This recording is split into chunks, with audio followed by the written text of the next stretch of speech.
masakit ito, kumuha ka ng kahoy. Pinukpok mo ng pait sa kanang katam at sa kanang nilagari mo. Ginawa mo parang tao. Pagkatapos, lungkorting tao na dinamitan mo. Nung madamitan mo ngayon, sinabihan mo, "You are my mama." Oh, my mama. Basa. Pakinggan nyo kay Jeremias 2:27.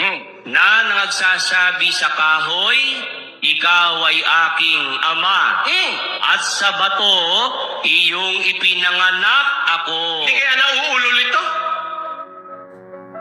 Meron bang tao na nagsasabi sa kahoy, ikaw ang tatay ko, Papa Joseph. At sa bato, ipinanganak mo ako, Mama Mary. Tao ka, anak ka ng bato.